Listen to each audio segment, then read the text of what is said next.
हिंदवी स्वराज्याचे सरसंस्थापक छत्रपती शिवरायांना मानाचा मुजरा करतो।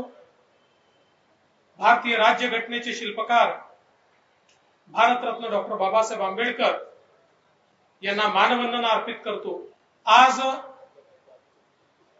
या ठिकाणी लोकसभेचा फॉर्म भरण्याकरता आपल्यामध्ये उपस्थित झालेले राज्याचे उपमुख्यमंत्री माननीय अजितदादा पवार, आपल्या लाडक्या नेत्या सन्माननीय पंकजाताई मुंडे, ज्यांचा फॉर्म भरण्याकरता आपण सगळे या ठिकाणी एकत्रित आलो आहोत, ते राष्ट्रीय समाज पक्षाचे राष्ट्रीय अध्यक्ष आणि खऱ्या अर्थानं जनसामान्यांचा नेता असलेले महादेवराव जानकरजी, बबनराव लोणीकरजी, रत्नाकर गुट्टेजी, मेघना दीदी बोर्डीकर, बाबाजानी दुरानीजी, सदाभाऊ खोतजी, राजेश बिटेकरजी, रामप्रसाद बोर्डीकरजी, विलास खरातजी, मोहन भाऊ फड, संजय भाऊ केणेकर, राहुल दादा लोणीकर, संतोष भाऊ मुरकुटे, राजेशजी देशमुख, आनंदराव भरोसे, व्यंकटराव शिंदे, बी.एन. दाभाडे,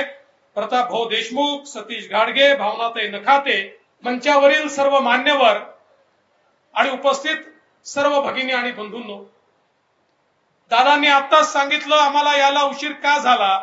आज देशाचे आपल्या सर्वांचे लाडके प्रधानमंत्री माननीय मोदीजी रिझर्व्ह बँक ऑफ इंडियाला 90 वर्ष पूर्ण झाले म्हणून मुंबईला एका कार्यक्रमात आले होते। ज्यावेळेस आम्ही त्यांना सी ऑफ करत होतो त्यावेळेस त्यांनी आम्हाला विचारलं निवडणुकीचं सगळं ठीक चाललंय। आम्ही त्यांना सांगितलं चांगलं चाललंय, आता तुम्ही इथनं गेल्यानंतर आम्ही परभणीला चाललो महादेवराव जानकरांचा फॉर्म भरण्याकरता। मोदी जी म्हणाले जानकर जी को बोल देना 18वीं लोकसभा में मैं उनका इंतजार कर रहा हूं और आप सबकी जिम्मेदारी है और मेरी ओर से परभणी वालों को बोल देना कि जानकर जी को आपके यहां भेजा है, अब आपकी जिम्मेदारी है जानकर जी को सकुशल दिल्ली में सांसद बनाकर भेजिए। मोदीजींचा संदेश तुमच्यापर्यंत घेऊन आज मी आलेलो आहे। सांगा मोदीजींना जानकरांसारखा एक खासदार तुम्ही देणार का? जानकर साहेबांना दिल्लीला पाठवणार का? बहुमताने पाठवणार का? रेकॉर्ड मताने पाठवणार का? मग मी तुम्हाला सांगतो महादेवराव जानकर मूर्ती लहान कीर्ती महान आहे। 5 वर्ष माझ्यासोबत मंत्रिमंडळामध्ये मंत्री म्हणून काम केलं।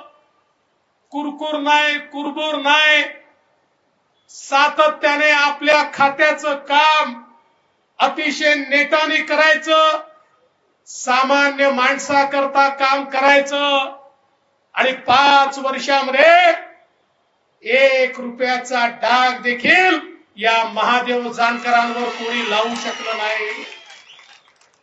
हा मंत्री फाटकाच आला आणि मंत्रिमंडळ गेल्यानंतर फाटकाच राहिला आणि आजही फाटकाच आहे आणि जन्मभर फाटकाच राहणार आहे। म्हणूनच लोकांच्या मनामध्ये त्यांचं घर आहे। अरे महादेव जानकरांची श्रीमंती इथे बसलेले लोक आहेत। महादेव जानकरांची श्रीमंती या महाराष्ट्रातील दीन दलित गोरगरीब आदिवासी शेतकरी शेतमजूर महिला ओबीसी अल्पसंख्याक यांच्या मनामध्ये त्यांच्याबद्दल जी जागा आहे ती महादेव जानकरांची श्रीमंती आहे। आणि म्हणून आम्ही निर्णय घेतला आणि मी अजितदादांचे विशेष आभार मानेन। ज्यावेळी युतीमध्ये ही जागा राष्ट्रवादी काँग्रेस पक्षाला गेली त्यावेळी अजितदादांना आम्ही सगळ्यांनी विनंती केली की दादा या ठिकाणी महादेवराव जानकरांना आपण लढवलं पाहिजे। दादांनी तात्काळ विटेकरांना बोलवलं आणि सांगितलं की आपल्याला महादेव जानकरांना ही जागा दिली पाहिजे। आणि त्यांनीही ते मान्य केलं. खरं म्हणजे विटेकर असतील, लोणीकर असतील किंवा आमचे बोर्डीकर साहेब असतील, सगळ्यांनी जोरदार तयारी केली होती. पण आता या तीनही ताकदी आणि मंचावरची सगळी ताकद आता महादेवराव जानकरांच्या पाठीशी उभी राहणार आहे. माननीय शिंदे साहेबांच्या नेतृत्वात शिवसेना असेल, अजितदादांच्या नेतृत्वात राष्ट्रवादी काँग्रेस असेल, मोदीजींच्या नेतृत्वात तर आम्ही सगळे काम करतोय, भारतीय जनता पार्टी असेल, आमची रिपाई असेल, आमचं रासप असेल, आमच्या सदाभाऊ खोतांची रयत क्रांती असेल, मी सगळ्यांची नावं घेत नाही, पण एक अतिशय मोठा अशा प्रकारचं महायुतीचं एक गठबंधन आम्ही तयार केलंय. आणि आता मी तुम्हाला सांगतो, मागच्या निवडणुकीमध्ये महाराष्ट्राने 41 खासदार मोदीजींच्या झोळीत टाकले.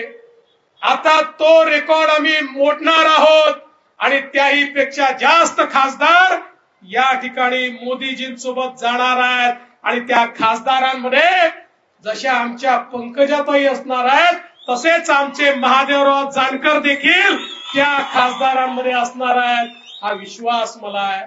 बंधू भगिनींनो, मोदीजींनी 10 वर्षामध्ये देश बदलला. गरीबाबद्दल प्रत्येक व्यक्ती बोलायचा, पण पहिल्यांदा गरीब कल्याणाचा अजेंडा या देशात कोणी राबवला असेल तर तो मोदीजींनी राबवला. आपल्याला आश्चर्य वाटेल, जगही तोंडात बोट घालतंय.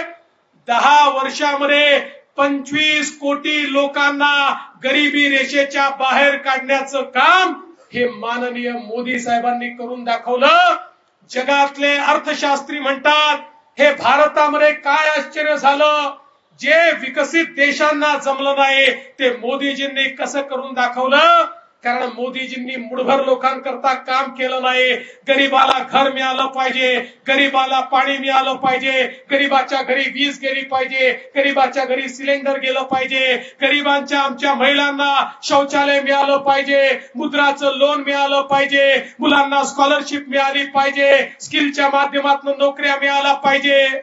याकरता गेले 10 वर्ष मोदीजींनी सातत्याने प्रयत्न केला आणि त्यातनं मोठं परिवर्तन या ठिकाणी घडलंय. आणि म्हणून बंधू भगिनींनो, मोदीजी तर म्हणतात, अरे 10 वर्षात तुम्ही जे परिवर्तन पाहिलं ये तो केवल ट्रेलर था, पिक्चर अभी बाकी है, अगले 5 सालों में, पुढच्या 5 वर्षामध्ये भारत आणि महाराष्ट्र ज्या प्रकारे बदलणार आहे याची कल्पना देखील आपण करू शकत नाही. आज ज्या प्रकारे मोठ्या प्रमाणात या ठिकाणी इन्फ्रास्ट्रक्चरची कामं चालली आहेत, आपल्या सगळ्यांना मगाशी दादा म्हणत होते की थोडी खंत आहे की समृद्धी महामार्ग आमच्या परभणीहून गेला नाही, परभणी त्याला टच झाला नाही. काळजी करू नका, आता तशाच सारखा आम्ही शक्तीपीठ महामार्ग बनवायला हातामध्ये घेतलाय. नागपूर पासून गोव्यापर्यंत हा शक्तीपीठ महामार्ग आहे. हा शक्तीपीठ महामार्ग आपल्या परभणीमधनं चाललेला आहे. आणि हा शक्तीपीठ महामार्ग केवळ महामार्ग नाही आहे, या महामार्गाच्या दुतर्फा त्या ठिकाणी आम्ही इंडस्ट्रियल क्लस्टर तयार करणार आहोत, MIDC तयार करणार आहोत, कृषी विज्ञान केंद्र तयार करणार आहोत, कृषी विकासाच्या योजना तयार करणार आहोत. एक प्रकारे जसा समृद्धी महामार्गामुळे 15 जिल्ह्यांना समृद्धी मिळाली, तसं शक्तीपीठ महामार्गामुळे पर्यटन असेल किंवा कृषी समृद्धी असेल किंवा उद्योग असतील, याच्याकरता एक महत्वाचं योगदान होणार आहे. आणि विशेषतः आपलं परभणी हे संपूर्ण त्या ठिकाणी दक्षिण भारताला आणि पश्चिम महाराष्ट्राला अतिशय वेगानं जोडलं गेल्यामुळे विकासाच्या नवीन संधी या शक्तीपीठ महामार्गामुळे या ठिकाणी निर्माण होणार आहे. एकीकडे आपण त्या ठिकाणी आपल्या समृद्धी महामार्गाशी कनेक्टिव्हिटी तयार करू आणि दुसरीकडे शक्तीपीठ महामार्ग असणार आहे. या माध्यमातून विकासाची नवीन संधी या ठिकाणी निश्चितपणे तयार होताना आपल्याला पाहायला मिळेल। बंधू भगिनींनो, खऱ्या अर्थानं मोदीजींनी जे विकासाचं काम केलंय ते तर प्रत्येकाकरता या ठिकाणी आहेच, पण खऱ्या अर्थानं एक जर सक्षम खासदार मिळाला तर तो निश्चितपणे या ठिकाणी मोठं परिवर्तन करू शकतो।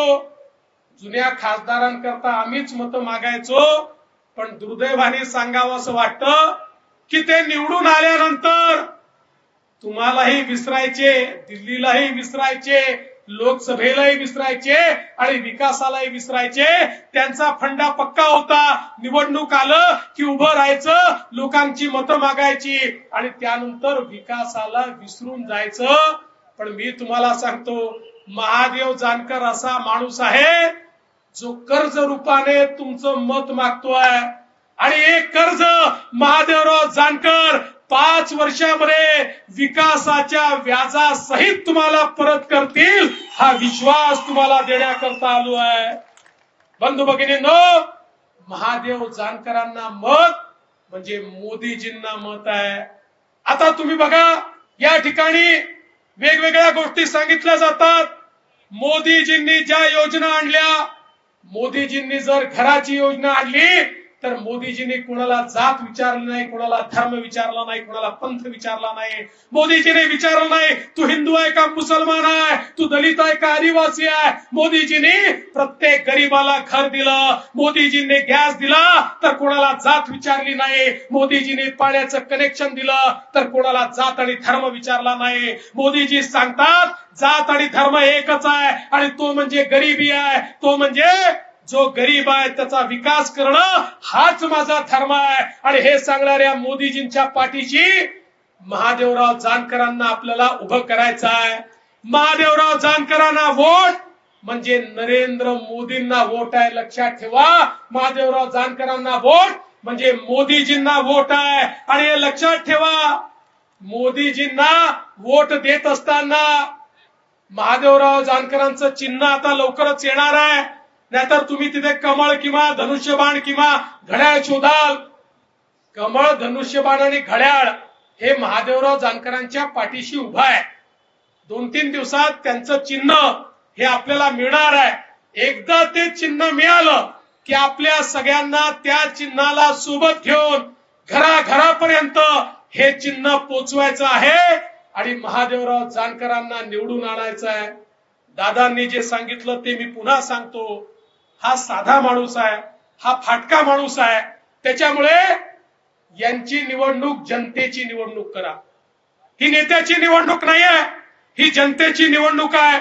आणि मंचावरच्या सगळ्या नेत्यांना देखील विनंती करतो, मी जानकर साहेबांना ओळखतो, हा इतका साधा माणूस आहे की यांना हे देखील लक्षात येणार नाही की राजकीय दृष्ट्या काय केलं पाहिजे, कोणाला काय सांगितलं पाहिजे। त्याच्यामुळे तुमची जबाबदारी आहे, नाहीतर जानकर साहेबांनी मला निरोपच दिला नाही म्हणून कोणीतरी नाराज बसलाय, मग आमची आवश्यकताच नाहीये का म्हणून कोणीतरी घरी बसलाय, असं करू नका। सगळे घटक पक्षाचे नेते एकत्रित या, तुम्ही या निवडणुकीचं प्लॅनिंग करा आणि तुम्ही जानकर साहेबांना सांगा की हे आम्ही प्लॅनिंग केलंय, जानकर साहेब या प्लॅनिंग प्रमाणे तुम्ही काम करा। हा जानकर साहेब असा व्यक्ती, आमचे जानकर साहेब, तुम्ही एकदा प्लॅनिंग केलं तुम्ही थकून जाल, पण जानकर साहेब काही थकत नाही। सकाळी 6 वाजतापासून रात्री 4 वाजेपर्यंत गरगर गरगर गरगर फिरणारे आमचे जानकर साहेब आहेत, त्यामुळे तुम्ही यांना सांभाळून घ्या। एक सामान्य असा नेता, जनसामान्यांचा नेता, एक गरिबांचा, वंचितांचा नेता परभणीच्या पदरी आम्ही दिलेला आहे, सगळ्या नेते मंडळींच्या पदरी दिला आहे। आता या नेत्याला त्या ठिकाणी दिल्लीपर्यंत पोहोचवण्याची जबाबदारी ही तुम्ही सगळ्यांनी स्वीकारावी, एवढीच विनंती तुम्हाला करतो। मध्ये तर येईनच, पण आज तुमचं वचन घेतो की जानकरांच्या विजयी सभेमध्ये आपण सगळे एकत्रित राहू आणि त्या विजयी सभेकरता शिंदे साहेबांसहित आम्ही सगळे तुमच्यामध्ये येऊ, एवढंच या ठिकाणी बोलतो आणि माझे 2 शब्द संपवतो। धन्यवाद। जय हिंद, जय महाराष्ट्र।